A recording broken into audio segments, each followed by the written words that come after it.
Hello and welcome. Thank you so much for that introduction, Reese and James. I'm Tripp Upton. I'm here with AHS Bracketology, our bracket expert here. Hopefully, I like to consider myself an expert, but we are here from the AHS studios in this mega episode with Countdown and Bracketology. Reese and James have done a great job talking about what Auburn and Vestavia are going to look like, but today in this Bracketology little mini episode, we're going to be looking at what the local teams around the Auburn and Opelika area are doing, as well as looking at all of our region and who they play, and doing a little bit of prediction and projection-based stuff based on that. So I appreciate you being with us here as the playoffs finally begin this week. So first, I want to take a look down at 6A. We're going to save the 7A schools to the end with Russell County. We had them playing McGill-Tulane last week because of standings. Now they're playing the Gulf Shores Dolphins in their first-round matchup at home. Russell County, the Warriors, a high-powered offense. I think they could 100% beat Gulf Shores. A lot of people are high on the Dolphins this year, but I believe in Russell County. They have that kind of Patrick Nix type offense, what they've had over at Central. Their coach was a former offensive coordinator there. They brought that system down, and the Warriors look really good. I think that they're going to take this first-round matchup against Gulf Shores. So 6A, only that team. I think Russell County can make a run. Of course, some other teams that could be really dangerous in 6A. You have Clay Charkville, obviously, as the top team, the team to beat. Ben Russell could be a team that can make an impact as well. Looking now down at 5A with the Valley Rams. The Rams taking on these Shelby County Wildcats in their first-round matchup for that one. The Rams finishing as the 2 seed in their region, Shelby County the 3 seed in theirs. Valley and Shelby County, I think these are two very evenly matched teams. I don't think Shelby County has won a road game this year. They're a very good home team. Valley, a decent home team as well. But Shelby County, I think the Valley, I watched a little bit of their game against Russell County. The Rams, just not the strongest team in that area. So I think Shelby County goes on the road and pulls the upset with that one. Staying in 5A now, we go to Beauregard, heading on the road to play the 1 seed Northside Rams. Northside has been one of the best teams in the state of Alabama. Beauregard going to try and pull the upset on the road. If I had to guess, personally, I don't think that's going to happen. Love our friends over at Beauregard, but Northside, they're trying to make a run to the 5A state championship game over there. So 5A looking pretty good. I mean, you have really big teams such as the Viger, Williamson, Moody, the team that played Auburn in their homecoming game. I really like what Coach Jake Janus and the Moody Blue Devils are doing. They're the 4-1-1 boys trying to get to the Blue Mountain Championship and win it this year after being runners-up. Moving now down to 4A, Booker T. Washington. And this is another game. The Eagles, I had them originally playing Bibb County. They're now playing the Pleasant Grove Spartans in the first round. They're still going to be hosting, but Pleasant Grove moved up into the 3 seed for that region. And I like Booker T in this matchup. They're a good team. They're a good, solid program down in Tuskegee. But I think that they're going to win this, and Pleasant Grove will have their season ended early for that one. So 4A, still, I mean, 4A, you're looking at teams like Jackson, St. Michael from Fairhope. I actually have a friend that went there. He thinks that the Cardinal with Gunnar Rivers and Phillip Rivers are going to be very, very good and competitive in 4A. So it's going to really be really interesting to see what goes on in 4A. Landon Duckworth and Jackson, I said them earlier, even though they still lost to St. Michael's, I think that Jackson can 100% make a run for the Blue Mountain Championship in 4A. Now moving on to 3A, staying in town, looking at Lee Scott. The Warriors taking on the Hale County. Lee Scott at home, finishing as the 2 seed, only behind the rival Glenwood Gators. The Warriors now will play host. And Lee Scott, there's some rumors there could be some injury problems with Lee Scott. I don't really know a ton about that right now. You could check them out on the Lee Scott Network. But I really think that Lee Scott, hey, I'm going to ride with the home team. I'm going to ride with the team that's in Auburn. And they've had a quietly good season. They like to run the ball a lot. They have a 1,000-yard rusher. I think Lee Scott is the team that gets it done for the city of Auburn and gets a win, big one. So rooting for Lee Scott there. 2A now, moving at the number 1 seed in their region, the Lynette Panthers, who are projected to beat Zion Chapel by 40, according to the Alabama High School Historical Society website, a big thing that we use for a lot of our stuff, and we really appreciate the work that they do. Lynette looking really good, and they could 100% make a run in 2A for that state championship game against Zion Chapel in the first round. So they want to start right for that one. But staying in 2A, we're going to look at the Locha Polka, have a bit of polka pride as Locha Polka, the Indians taking on the Goshen Eagles on the road. The Locha Polka is the 3 seed, Goshen the 2. And I'm going to ride with Locha Polka. I really like their quarterback. They have a really strong, dynamic spread run game. A lot of forward Auburn assistants now coaching at Locha Polka. I really like their program and what they're going to be doing. They're going to be on the road, though, which will be tough, but I watched a little bit of their game against Rayburn as in preparation for this. I really like how they were able to run the ball. A lot of that kind of power read option. They like to put their quarterback in motion, and that gives them a lot of plays. When those option plays, when they set back and throw play action, they have wide open wide receivers. So Polka Pride will be running rampant over the 2A playoffs if I have anything to say about it.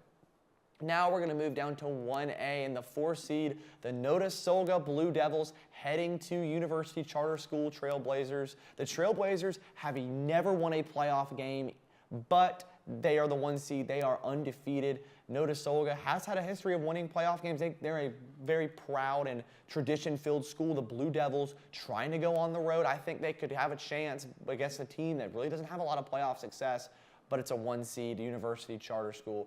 The Trailblazers looking pretty solid this year, blowing out everyone they've played. And as the 1 seed, you want to keep your pride and win that one for your division right there in 1A. Moving now down to AISA, single A, 8-man flag football. We talked about them, friends of the program, Trinity Christian. They take on the Evangel Christian Lions, the Eagles at home.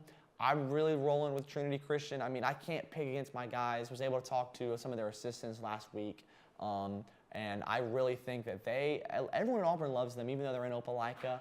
And I know we don't like Opelika, but we do like Trinity Christian here. So I'm really hoping that when they won the matchup in the regular season against Evangel, and I think that they continue to do that with this one in the playoffs. So that was a look at a lot of our area teams, teams in the area that you need to be rooting for, because it's always good to root for the home team, right? If it doesn't affect Auburn, if it doesn't affect cause any of our rivals to lose, why would we not root for some of these local teams, in my opinion? And we'll have a lot of those, if they make the second round, we'll be still talking about them here at AHS Bracketology, hopefully, even if Auburn does not pull it out this weekend. But we hope they do, obviously. Looking now at 7A, let's take a look at some of who our region teams are playing in the playoffs. Obviously, Region 2 slotted with Region 3. East Alabama, they're playing Birmingham in the first round, so you're going to get a lot of matchups that should be happening later early. One I want to look at first, Central, taking on the Hoover Buccaneers, 2 high-powered offenses going toe-to-toe with each other. Bobby Coleman and the Central Red Devils are just fantastic on offense.